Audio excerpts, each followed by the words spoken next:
Good evening, everyone. I'm Brad Padgett. Thank y'all for joining us again tonight. Wanted to come to you today to talk to you about a couple of different things and really trying to figure out with adolescents, especially with youth, and trying to move from one step of getting motivated for Christ.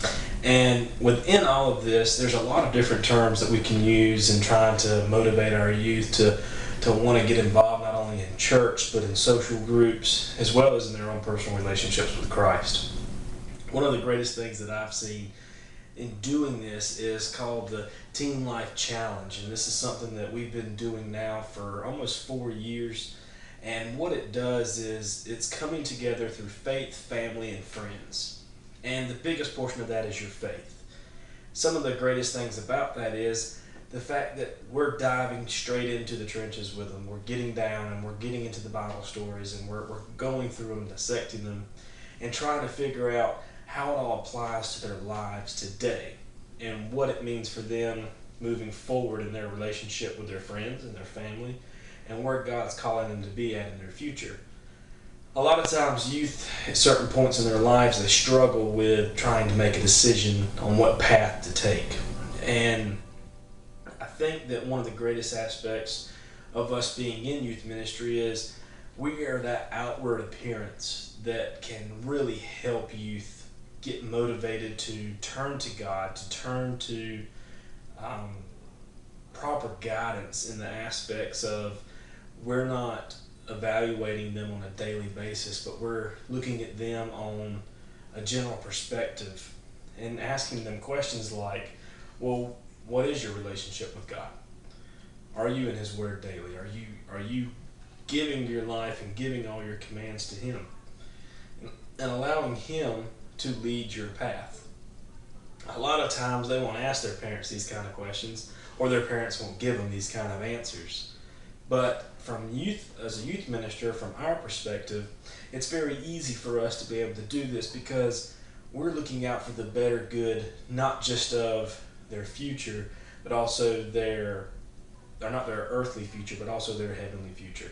We're looking forward to seeing them get involved in missions, seeing them get involved in the local church as they go into the next steps with college, into their BCM programs.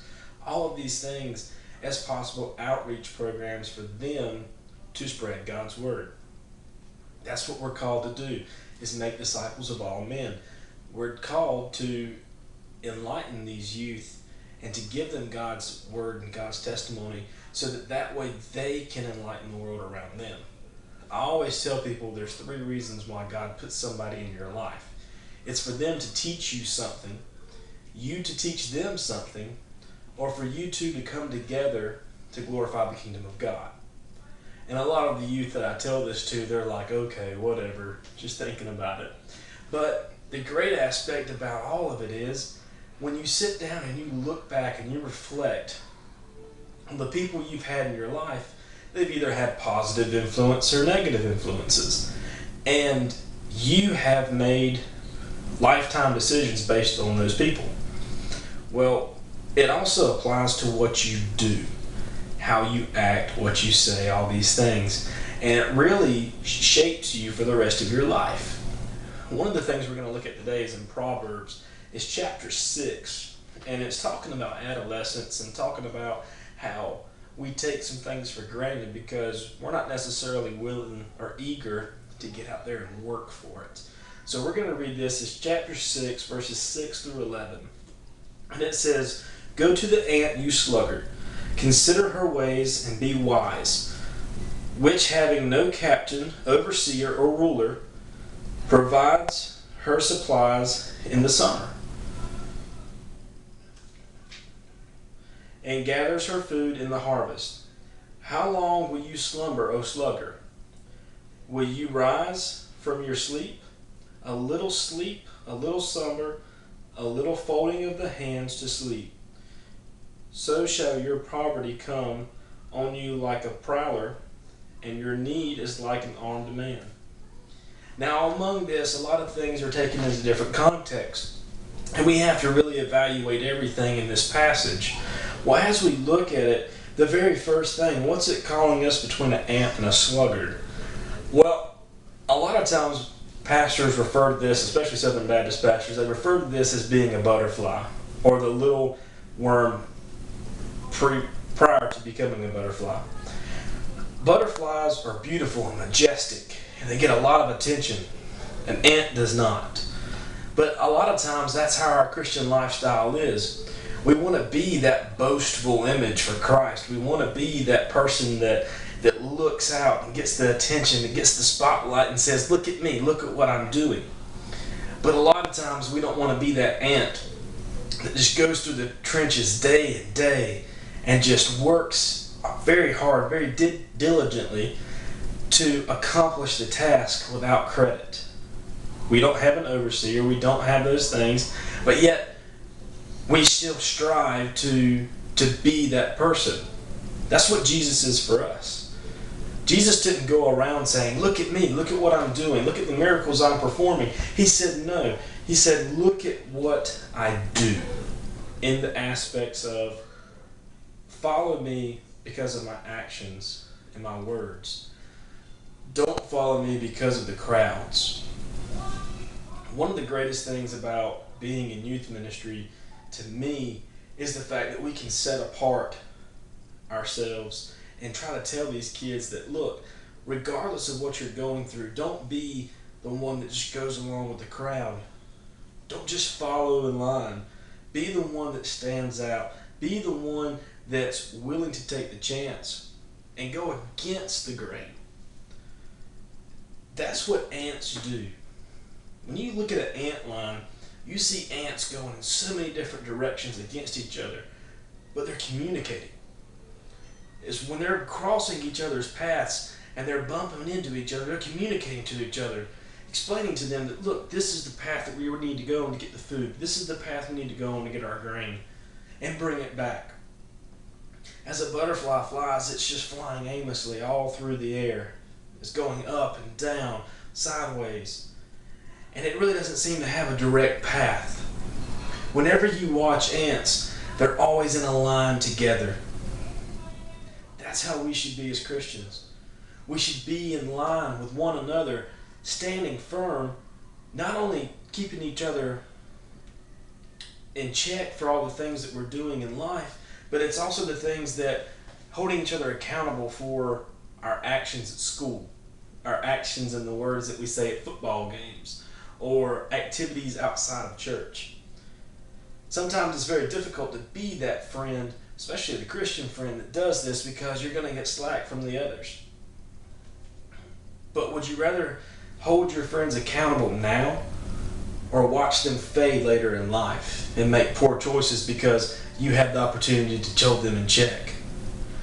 I think that's one of the great things about a butterfly, in the instance that they don't really do that. What they do is they follow each other into the point where it's the trends of today's world.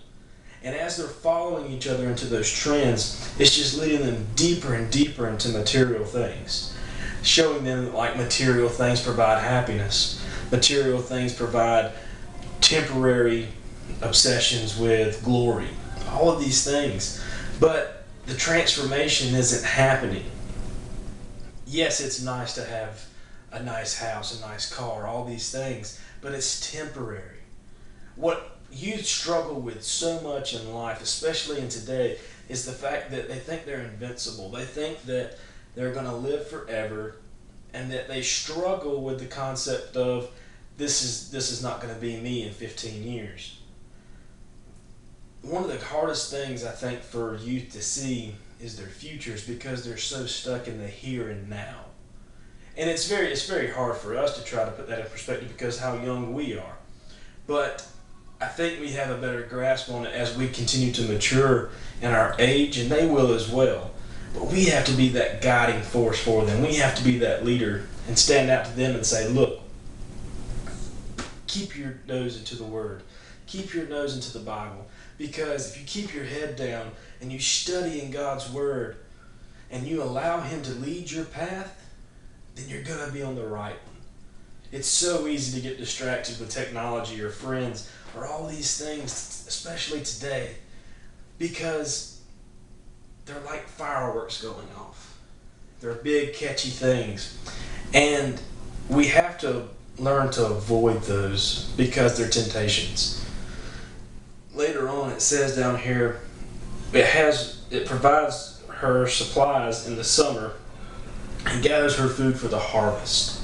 Now, I told you before we were going to talk about a couple of things with agriculture, and this is one of them. We have to be willing to put in the work for our harvest. And we can't just go out and say, okay, we're just going to go out and we're going to do this one thing and we're expected to just fold over tenfold from what we put in and only put in very little.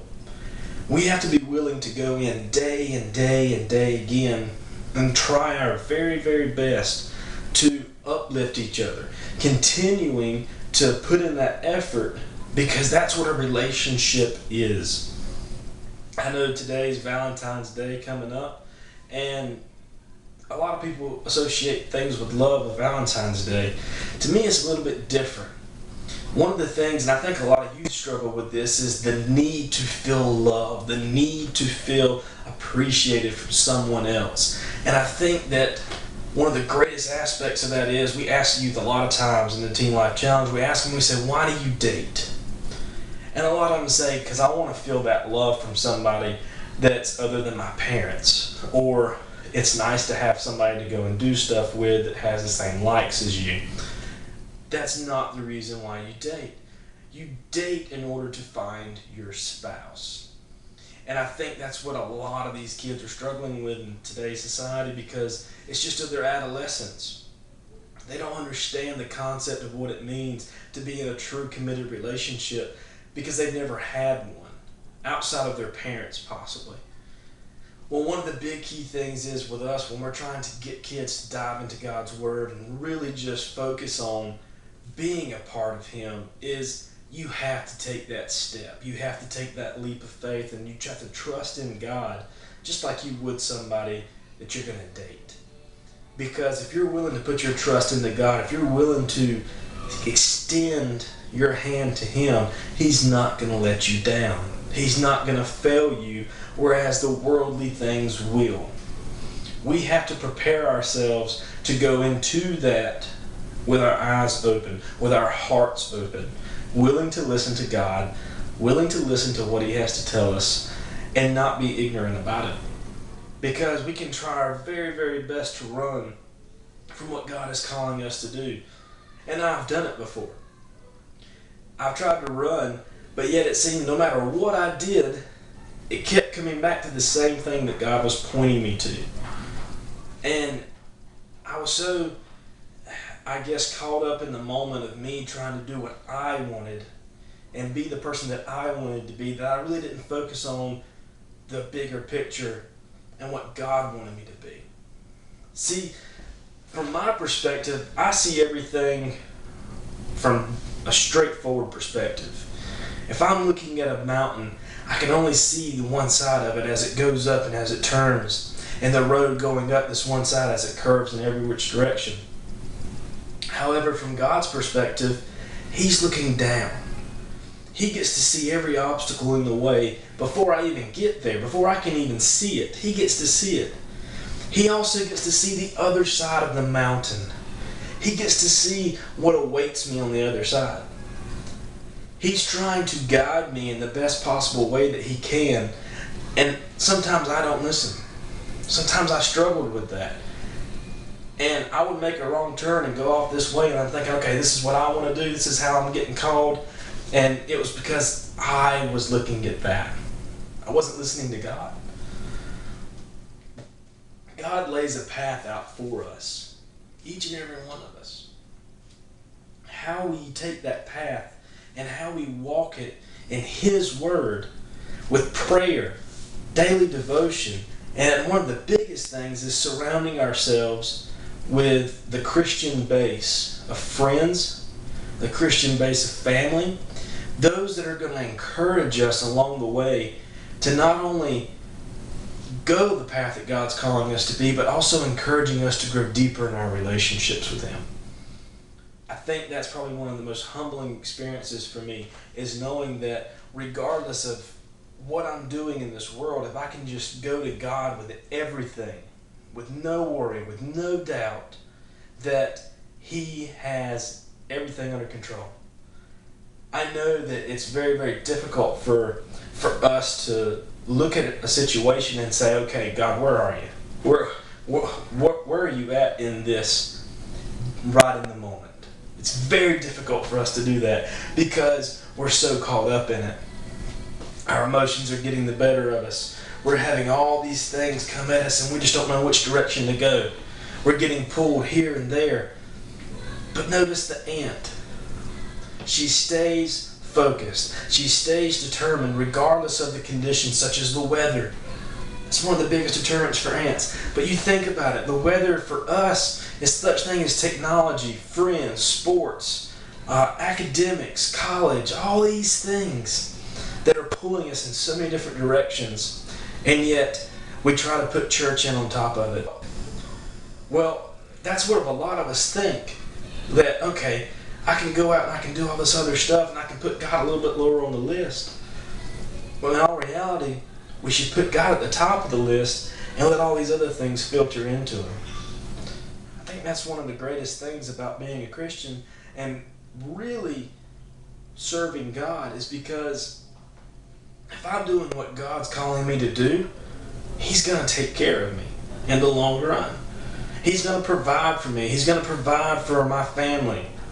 We're not going to go without because He knows His will for me. Now, one of the greatest parts about this, it's asking you right here. It's asking you in verse 9, it said, when will you rise up from your sleep? He's calling out to all our adolescents. He's calling us out to our youth. He's calling out to our young people, our young generation, the millennials. He's calling out to all of us, asking us, He's saying, when will you wake up? When will you realize that you're not living a life that's pleasing? When are you going to wake up? And when are you going to start working in a life that, and having a life that is glorifying God? We have to work at it daily. We can't just say, okay, God, I'm going to go to church on Sunday mornings, and then that's it. We have to go to church on Sunday mornings. Be there. Learn. Become willing to learn. Start that transformation off right. Start that transformation of your new life today. As you wake up every single day, that's the first day of the rest of your life. Make that day the best day that it can be. Make that day the day that you can go home at the end of it and say, God, thank you for all that you did in my life. Thank you for guiding me, leading me in the direction that you wanted, that you saw fit. Because if we do that and we trust in God to lead us, He won't lead us astray. I think one of the hardest things for us to do as youth ministers and also for youth is the fact that telling them you need to change the way you're living. It's very hard because they don't want to hear it. They're like, you're just picking on me. You're doing all this stuff and you're talking down to me and you're treating me like I'm a little kid. I was the same way. I had a hard time taking criticism from other people when I was in my youth because I thought I was the man. I thought I had it all figured out. My senior year, I had to write a paper on where will you be in 10 years from now. And several of the things that I wrote on there actually happened, but several of the things that I had to haven't. A lot of the stuff on there I put, it was certain things as I wanted to go off and have my own business. I wanted to go off and have all these things in life, but they weren't pleasing to God. It wasn't what God was calling me to be. So in all of this, I struggled. I struggled through college at ABAC. I struggled through college and trying to find my own path because I didn't want to take advice from my parents. I didn't want to take advice from my girlfriend that I had. I didn't want to take any of this advice because I was just not willing to conform to what they had to say. one of the hardest parts about growing up and being an adult is understanding that not everything's going to go your way. And I think the greatest part about that as well as growing up is that you realize you have to trust in God more and more. Some of the things that I struggle with today are something that I would have never thought I could have when I was in my youth. I thought that surely I couldn't have done anything like that. I couldn't got over it.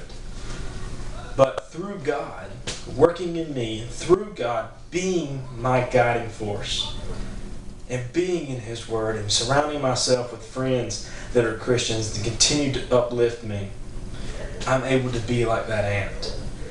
I'm able to put my head down in the trenches and work for God and not have to worry about all the satisfaction from everything outside this world. Not because that's not what it's about. We're supposed to be the person that's wanting to serve God in a purpose that's not glorifying of ourselves, but that is glorifying to Him. We shouldn't look for approval or praise when we do something, because if we're doing it on behalf of God, that's enough. One of the greatest things to me in serving God and the aspect that I am now with youth is the fact that I get so many blessings from having the opportunity to see these kids light up, see them actually get it and say, clicking with them and registering with them. Because through that, I'm seeing them grow in leaps and bounds. And it's not necessarily because of something that I'm doing, because it's something that God's doing through me. These are His words, not mine. And I think that's one of the good things about me looking on the perspective of I'm a messenger for Christ. I'm trying to be that disciple for Him so that way I can give everything I have to Him. And the fun part about it is, at the end of the day, we're winning souls for Christ. And that's what we're called to do. We're called to just plant a seed, and then once it's planted, continue to pour in love, pour in prayer, and keep working with those kids. Because as we do that, we're showing them love. We're showing them every aspect of it to let them know that we care about them. And that if we do that, what's the Father going to do? He's going to pour in even more love than that. So let's start our transformation and start with abiding in God's Word, focusing on expanding our friendships with Christians, expanding our friendships within our youth group, expanding our personal relationships with Him. Because if we can do that, and He can lead us on the path that we need to be, then everything we do will glorify Him. And we'll be happy at the end of the day. Thank y'all.